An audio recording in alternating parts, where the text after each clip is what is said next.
So ఇదొక ఏదో గుడి మనకు తెలియదు, జనాలను చూసుకుంటూ వెళ్ళిపోతున్నారు. కొండలు, రాతలు, గుట్టలు. ఇక్కడ మనకు ఒక పాత్వే కనపడుతుంది, పాత్వే అనుకుంటాను స్ట్రైట్గా వెళ్ళిపోవడానికి. ఇలా గుడి ఉంది, ఇక్కడ ప్లాట్ఫామ్ ఉంది. ఇది కూడా కరెక్ట్గా లేదు, బట్ ఏదో రాశారు.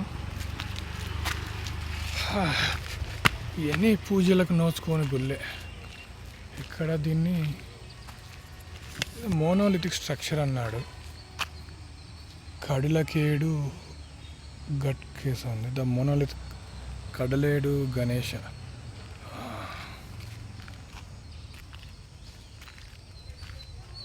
ఇది కడలేడు గణేష ఏదో అన్నాడు కదా, ఇదే గుడి.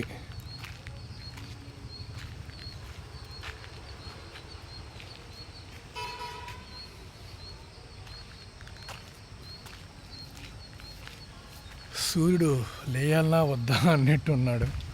బాగుంది ప్రదేశం, గుళ్ళు, గోపురాలు, హంపి.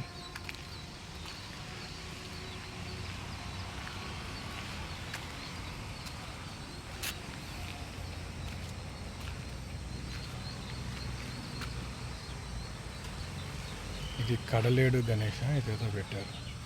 ఇక్కడ ఉన్నాం మనము, కడలేడు గణేష టెంపుల్ దగ్గర ఉన్నాము. ఈ పక్కన విరూపాక్ష టెంపుల్ ఉంది, రత్నకుంట హిల్ ఉంది. ఇది చూసుకొని పోతున్నాను.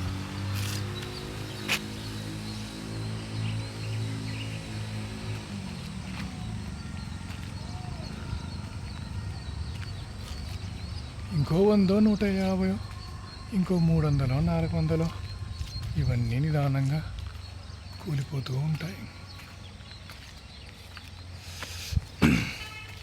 మనమళ్ళు, ముని మనమళ్ళు చూడగలుగుతారు.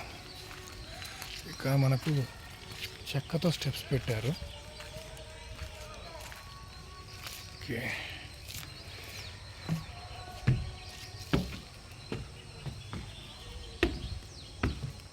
చాలా వరకు ఈ బొమ్మ మీరు గమనిస్తే ప్రతి చోట ఉంది ఆర్కిటెక్చర్.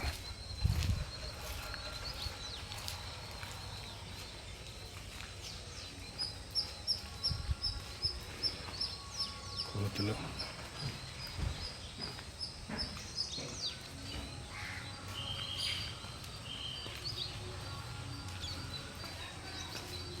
ఒకే రాతి మీద విఘ్నేశ్వరుడు ఉన్నాడు.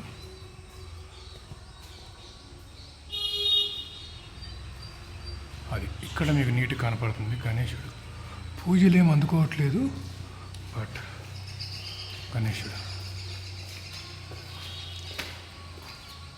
చూడు ఎంత బాగా కనపడుతుంది కెమెరాలో. సింగిల్ గణేష్.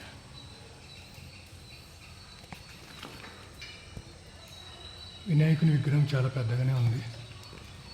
మన కెమెరా అంత నుంచి. సో గణేష్ నీట్గా గమనించుకొని అలా అలా. ఓకే, అది ఇది ఎక్కడ లేడు గణేశుడు.